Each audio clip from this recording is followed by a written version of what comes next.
ప్రియమైన ఆత్మీయులారా, అందరికీ నమస్కారం.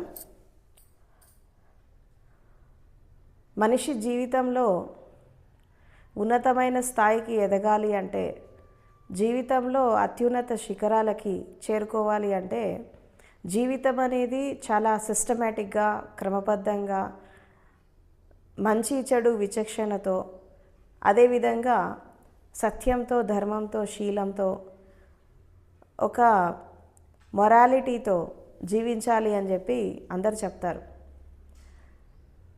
అయితే భౌతిక ప్రపంచంలో ఒక మనిషి ఎదుగుతున్నప్పుడు తను జీవించేటటువంటి జీవిత విధానం, తను చేసేటటువంటి పనులు, తన దృష్టి, తన మాటలు, తన సంకల్ప బలం, తను ఎంచుకున్నటువంటి లక్ష్యం, ఇవన్నీ కూడా నెరవేరాలంటే మనసు చాలా సమతుల్యతతో ఉండాలి. శరీరం అనేది చాలా బ్యాలెన్స్గా ఉండాలి. అదేవిధంగా జీవితం కూడా చాలా బ్యాలెన్స్గా ముందుకు తీసుకెళ్ళాలి అని మనము ఎన్నో రోజుల నుంచి మనకి ఋషులు, మహర్షులు, జ్ఞానులు, అదేవిధంగా టీచర్స్, ఆచార్యులు మనకి ఎన్నో రకాలుగా చెప్తున్నారు. కానీ మనసు అనేది నిజంగా బ్యాలెన్స్ అవుతుందా లేదా? అసలు మనసు బ్యాలెన్స్ అవుతే ఏం జరుగుతుంది? మనసు ఒక సమత్వ స్థితికి వచ్చినప్పుడు ఏం జరుగుతుంది? మనసు అనేది గతంలో, భవిష్యత్తులో ఊగేసలాడుతున్నంత వరకు మనసు చాలా చంచలంగా ఉంటుంది. ఎందుకంటే మనసు జీవించడానికి 2 ప్లాట్ఫామ్స్ ఉన్నాయి. ఏంటి? ఒకటి గతము, రెండవది భవిష్యత్తు. కానీ మనసు అనేది ఎప్పుడు కూడా బ్యాలెన్స్ ఎప్పుడు అవుతుంది? మనం సరైనటువంటి నిర్ణయాలు జీవితంలో ఎప్పుడు తీసుకుంటాము? తర్వాత సరైనటువంటి సంకల్పాలు మనం ఎప్పుడు తీసుకుంటాము? సరైనటువంటి స్థితిలో మనం ఎప్పుడు పెడతాము మైండ్ని? అంటే మనసు అనేది వర్తమానంలో వచ్చినప్పుడు, అప్పుడు మైండ్ ఎప్పుడైతే బ్యాలెన్స్గా ఉంటుందో అప్పుడు మనం తీసుకునేటటువంటి ఆ డెసిషన్స్ అనేవి కూడా చాలా స్పష్టంగా తీసుకుంటాము అని చెప్పి మనకి సైకాలజిస్టులు చెప్తున్నారు, తర్వాత ఆధ్యాత్మికవాదులు చెప్తున్నారు, తర్వాత భౌతికవాదులు చెప్తున్నారు. ఎందుకంటే గతం అనేది అయిపోయింది. Past is waste paper, it's gone. And future is at to come. ఇంకా భవిష్యత్ అనేది ఇంకా రావాలి, ఇంకా రాలేదు. మనకి రేపు ఎలా ఉంటుందో మనకు తెలియదు, గంట తర్వాత మనం ఎలా ఉంటామో మనకు తెలియదు. అంటే there is no future. Future ఉండొచ్చు, ఉండకపోవచ్చు. అయితే ఇక్కడ ఒక మనిషి జీవితంలో ఎదగాలి అంటే తను తీసుకునేటటువంటి డెసిషన్స్ కానీ, తన సంకల్ప బలం కానీ గతంలో ఉండి భవిష్యత్తులో ఉండి తీసుకుంటే జీవితంలో ఎప్పుడు ఒక సక్సెస్ అనేది రాదు.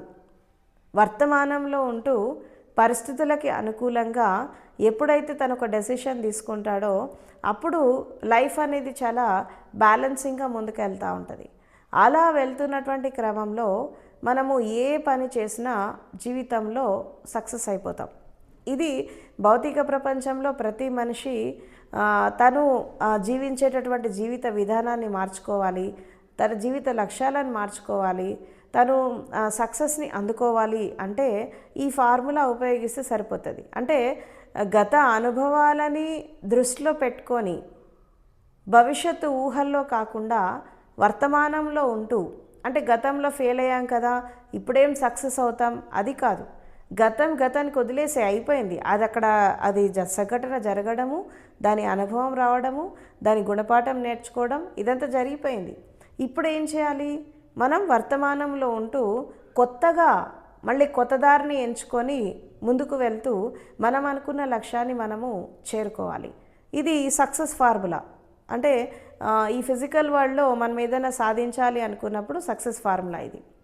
ఇక ఆధ్యాత్మికతకి వచ్చినప్పుడు, అంటే స్పిరిచువాలిటీకి వచ్చినప్పుడు మనము ధ్యాన మార్గంలో ఉన్న, జ్ఞాన మార్గంలో ఉన్న, లేదా భక్తి మార్గంలో ఉన్న, యోగ మార్గంలో ఉన్న అన్ని మార్గాల యొక్క మూలమైనటువంటి ఆ స్థితి ఏంటి? మనం ఎందుకు ఈ సాధన చేయాలి? అంటే యోగ సాధన, ధ్యాన సాధన, జ్ఞాన సాధన, తర్వాత భక్తి సాధన, ఈ సాధనలు ఎందుకు చేయాలి అసలు ఒక వ్యక్తి? అసలు ఆధ్యాత్మికం అనేది మనిషి జీవితంలో ఎందుకు అవసరం అంటే ఇక్కడ సింపుల్గా ఒక విషయము మనం తెలుసుకోవాలి. ఏంటి అంటే మనకి భౌతిక ప్రపంచంలో మనం పుట్టాక మనకి బంధాలు, బంధుత్వాలు, తర్వాత ఈ రిలేషన్స్ అనేవి, తర్వాత ఈ సమాజం అనేది మన చుట్టూ ఎలా ఏర్పడింది, దేంతో ఏర్పడింది అని మనం తీసుకుంటే రెండిటి ద్వారా ఏర్పడింది. ఒకటి శరీరం ద్వారా, రెండవది మనసు ద్వారా. అంటే ఎప్పుడైతే మనం ఈ భూమి మీద జన్మ తీసుకున్నామో అప్పుడు ఏం జరిగింది, మనకి ఆటోమేటిక్గా ఏం జరిగింది అక్కడ అంటే మనసు ఏర్పడింది. ఫస్ట్ బ్రెయిన్ పుట్టుకతో బై బర్త్ బాడీలో వచ్చింది, అండ్ దాంతోపాటు మైండ్ కూడా వచ్చేసింది. Mind is nothing but your society, నీ చుట్టూ ఉండే పరిస్థితులు, నీ అవగాహన, ఇదంతా కూడా ఆల్ దిస్ కంప్రైసెస్ మైండ్. సో ఈ మైండ్ అనేది స్టార్ట్ అయిపోయింది ఫంక్షన్ కావడం. ఎప్పుడైతే ఈ మైండ్ అనేది ఫంక్షనింగ్కి స్టార్ట్ అయిపోయిందో, ఎలా పనిచేసింది మైండ్ అంటే పుట్టినప్పటి నుంచి ఇప్పటిదాకా మనసు ఎలా పనిచేసింది, అది ఉంటే గతంలోనే ఉంది, లేదంటే భవిష్యత్తులో ఉంది, కానీ వర్తమానంలో లేదు. ఈ గతం భవిష్యత్తులో మధ్య ఊగిసలాడే ఈ మనసుని వర్తమానంలోకి తెచ్చుకుంటే ఏం జరుగుతుంది అక్కడ, వర్తమానంలో తెచ్చుకుంటే ఏం జరుగుతుంది అంటే మనసు అనేది శూన్యమైపోతుంది. మనసు చంచలంగా ఉండడానికి, మనసు పనిచేయడానికి రెండు బేస్ కావాలి, రెండు రకాల బేసెస్ కావాలి. ఒకటేంటి, మాధ్యమాలు. బేసిస్ అంటే మాధ్యమాలు. అదేంటి అంటే ఒకటి గతము, రెండవది భవిష్యత్తు. సో ఎప్పుడైతే ఈ గతం భవిష్యత్తుని ఆధారం చేసుకొని ఎప్పుడైతే మనము జీవిస్తూ ఉంటామో మనసు అనేది చాలా అల్లకల్లోలంగా ఉంటుంది. ఒక విధంగా చెప్పాలంటే తుఫాన్ వచ్చినటువంటి సముద్రం లాగా ఉంటుంది. ఎందుకంటే గతం గడిచిపోయింది, భవిష్యత్తు ఇంకా రాలేదు. కానీ మనము మనసు శూన్యం కావాలంటే, మనసు నిర్మలం కావాలంటే మనం జీవించాల్సింది వర్తమానంలో, ఇక్కడ ఈ క్షణంలో, ఇక్కడ ఈ క్షణంలో బ్రతకాలి. అసలు ధ్యానం అంటే ఏంటి, సింపుల్గా చెప్పాలంటే మనసుని వర్తమానంలో తీసుకొచ్చి వర్తమానంలో జరుగుతున్నటువంటి సంఘటనల పట్ల ఒక ఎరుక, జాగృతి, ఒక స్మృతితో, ఒక సతితో జీవించడమే ధ్యానం. అంటే ఇక్కడ మనసుని మనము ఈ వర్తమానంలో తెచ్చుకున్నప్పుడు ఏం జరుగుతుందంటే శూన్యం అయిపోతుంది. ఈ మనసు శూన్యం కావడమే ధ్యాన స్థితి. ఈ మనసు శూన్యం కావడమే నిర్మలమైన స్థితి, నిశ్చలమైన స్థితి. ఈ మనసు శూన్యం కావడం వల్ల ఏం జరుగుతుంది ఇక్కడ అంటే తెలుస్తుంది, సత్యం ఏంటో తెలుస్తుంది. అంటే ఏంటా సత్యం, ఆ సత్యం ఏంటి అంటే శరీర సత్యం ఏంటి, మనసు సత్యం ఏంటి, అసలు ప్రకృతి సత్యం ఏంటి, పంచభూతాల యొక్క సత్యం ఏంటి, తర్వాత మన ఇంద్రియాల యొక్క సత్యం ఏంటి, అసలు మన జీవిత సత్యం ఏంటి, అసలు లైఫ్ అంటే ఏంటి, అక్కడ మనకి అర్థమవుతుంది. అంటే భౌతిక ప్రపంచంలో మనం అర్థం చేసుకున్నటువంటి జీవితం వేరు. అంటే అది బ్రతుకు అన్నమాట, అది బ్రతకడం. అంటే మన కూడుగూడు గుడ్డ కోసం జీవిస్తూ, బంధాల కోసం జీవిస్తూ, ప్రపంచం కోసం జీవిస్తూ, మనం పెట్టుకున్న చిన్న చిన్న సంకల్పాలను నెరవేర్చుకోవడం కోసం జీవించడం అది వేరు, ఆ లైఫ్ వేరు. బట్ ఆధ్యాత్మిక యాత్ర ఏంటి అంటే మనసుని కంప్లీట్గా శూన్యం చేసి, మనసుని గతం నుంచి భవిష్యత్తు నుంచి విముక్తి చేసి, వర్తమానంలో స్థిరం చేసి, దాన్ని నిర్మలం చేసి, నిశ్చలం చేసి ఎప్పుడైతే మనము శూన్యం చేస్తామో అక్కడ నుంచి మనతో మనం జీవించడం మనం స్టార్ట్ చేస్తాం. ఆధ్యాత్మికం ఏం చెప్తుంది అంటే నీతో నువ్వు జీవించు. ఇక్కడ నీ అంటే నీ కుటుంబము, లేదా నీ పిల్లలు, నీ సంసారం, నీ భార్య, ఇది కాదు నీ అంటే నువ్వే. అంటే నీ ఏకాంతంలో, నీ ఒంటరితనంలో ఉన్నది నువ్వు మాత్రమే. నీతో నువ్వు జీవిస్తున్నావు అంటే నాలో మళ్ళీ కుటుంబం రాదు, తర్వాత ప్రపంచం రాదు, నీ బంధాలు రావు, కేవలం నువ్వు మాత్రమే ఉంటావు. ఆ నువ్వు అక్కడ ఉన్నప్పుడు అక్కడ ఏం జరుగుతుంది అంటే మళ్ళీ ఒక శూన్య స్థితి, మళ్ళీ ఒక నిశ్చలమైన స్థితి, నిర్మలమైన స్థితి. దాన్ని మనము ధ్యాన స్థితి అంటున్నాం. అయితే అసలు ఈ ధ్యానం అనేది ఎందుకు చేయాలా, మెడిటేషన్ ఎందుకు చేయాలి? ఇప్పుడు మామూలుగా మనకి పెద్దవాళ్ళు కూడా ఏం చెప్తారు, నువ్వు ఏ పని చేసినా జాగ్రత్తగా చెయ్యి, జాగృతిలో చెయ్యి, ఎటైనా వెళ్తుంటే కూడా జాగ్రత్తగా వెళ్ళిరా. ఇది మనకి జనరల్గా పెద్దవాళ్ళు జాగ్రత్తలు చెప్తూ ఉంటారు. అసలు ఈ జాగ్రత్త అంటే ఏంటి అంటే నువ్వు ఏ పని చేస్తున్నావు, ఎటు పోతున్నావు, ఏం చేస్తున్నావు తెలుసుకొని చెయ్యి. అన్కాన్షియస్గా చేయొద్దు, అనవసరంగా తిరగద్దు, అనవసరంగా మాట్లాడద్దు, అనవసరమైన పనులు చేయొద్దు. ఇదే కదా మనకు డైలీ పెద్దవాళ్ళు చెప్పేది, ఇదే కదా. అవసరం ఉన్న పని చేయి, అవసరం ఉన్న వరకే ఉండు, అవసరం ఉన్నంత వరకే మాట్లాడు. అంటే ఎందుకు ఈ లిమిటేషన్స్ పెట్టారు జీవితానికి? మనిషి జీవితానికి ఎందుకు ఈ హద్దులు ఉన్నాయి, ఎందుకు ఈ లిమిటేషన్స్ ఉన్నాయి? ఇవన్నీ ఎందుకు ఒక ఒక మూసలో పోసినట్టు ఎందుకు కన్స్ట్రక్టివ్గా ఎందుకు ఒక దాన్ని ఏమంటారు, ఒక సినాప్సిస్గా ఎందుకు జీవించాలనుకున్నారు, ఒక బ్రీఫ్గా ఎందుకు పెట్టుకోవాలి అనుకున్నారంటే, మన ప్రపంచం అనేది ఎంత విస్తరిస్తుందో మన మైండ్ అంత బాగా ఎక్స్పాన్షన్ జరుగుతుంది. మైండ్ ఎంత బాగా ఎక్స్పాన్షన్ జరుగుతుందో మనకు శాంతిని అంత కోల్పోతాం. ఒకటి గుర్తుపెట్టుకోండి, మనసు ఎంత బాగా ఎక్స్పాన్షన్ జరుగుతుందో మనం శాంతిని కోల్పోతాం, సహజత్వాన్ని కోల్పోతాం, ప్రకృతికి దూరం అవుతాం, మనకి మనం దూరం అవుతాం, మన శరీరానికి మనం దూరం అవుతాం. మనం ఏం చేస్తాము, మనల్ని మనం మర్చిపోయి ప్రపంచపరం అవుతాము. ఎప్పుడైతే మనల్ని మనం మర్చిపోయి ప్రపంచపరం అవుతామో అక్కడ మనం ఉండం, కేవలం ఇతరులు మాత్రమే ఉంటారు. ఇతరులు అంటే ఏంటి? నీ కుటుంబం ఉంటుంది, నీ సమాజం ఉంటుంది, నీ ప్రపంచం ఉంటుంది, కానీ నువ్వు మాత్రం ఉండవు అక్కడ. ఎందుకంటే నువ్వు లేవు అక్కడ. నీతో నువ్వు ఎప్పుడు ఉంటావు అంటే, ఎప్పుడు ఉంటావు? ఇందాకని చెప్పినట్టు ప్రకృతి సిద్ధంగా ఉన్నప్పుడు, సహజంగా ఉన్నప్పుడు, తర్వాత మనసు శూన్యంతో జీవించినప్పుడు మాత్రమే నీతో నువ్వు ఉంటావు. ఇక్కడ ధ్యానం ద్వారా మనం నేర్చుకోవాల్సింది ఏంటి అంటే, మనతో మనం జీవించడం, సెల్ఫ్తో జీవించడం, స్వయంతో జీవించడం. ఇలా స్వయంతో జీవించినప్పుడు ఏం జరుగుతుంది? ఇప్పుడు మనము అనేక జీవితాల నుంచి లేదా ఈ జీవితంలో కూడా మనం చేసినటువంటి పనులు అంటే మన మాటలు, మన చేతలు, మన కర్మలు, మన నడత, మన నడవడిక, మన జీవిత విధానము, మనం నిందలు, అవమానాలు, స్పర్ధలు, ఇతరులతో మనకు ఉన్నటువంటి ఆ కనెక్షన్స్, ఇవన్నీ కూడా రాళ్లలాగా ఉన్నాయి. ఏంటి? మనసు మీద భారంగా ఉన్నాయి, హృదయం మీద భారంగా ఉన్నాయి, జీవితం మీద భారంగా రాళ్లలాగా ఉన్నాయి. అయితే ఈ మనసు అనేది ఒక పవిత్రతలోకి రానప్పుడు, ఒక నిర్మలం అనేది కానప్పుడు ఈ రాళ్లే జీవితంలో ఎదురు దెబ్బలు తగులుతూ ఉంటాయి. అంటే ఒక లక్ష్యాన్ని ఎంచుకుంటూ మనం పోతున్నప్పుడు మనం గతంలో చేసినవైనా లేకపోతే గత జీవితంలో చేసినవి కావచ్చు, ఈ లైఫ్లో చేసినవి కావచ్చు, ఎన్నో రకాల కర్మలు, మంచి చెడు అన్నీ కూడా మనం వెళ్తున్న మార్గంలో అడ్డుపడతా ఉన్నాయి. అందుకే జీవితంలో సక్సెస్ అనేది రావట్లేదు. మనం ఎంచుకున్న లక్ష్యాన్ని మనం చేరుకోలేకపోతున్నాము. ఎందుకంటే ఈ రాళ్లే ఎదురవుతున్నాయి. ఒకవేళ రాళ్లను దాటి నడుద్దాము అనుకున్నా కాళ్ళకి దెబ్బలు తగులుతున్నాయి, రక్తం వస్తోంది, గాయమవుతోంది, మనం ఎక్కువ దూరం జర్నీ చేయలేకపోతున్నాము. ఎక్కడ చూసినా ఎదురు దెబ్బలు తగులుతున్నాయి. ఏది చేద్దామన్నా అన్ని ఎదురు దెబ్బలు తగులుతున్నాయి, కానీ ఒక సక్సెస్ అనేది రావట్లేదు.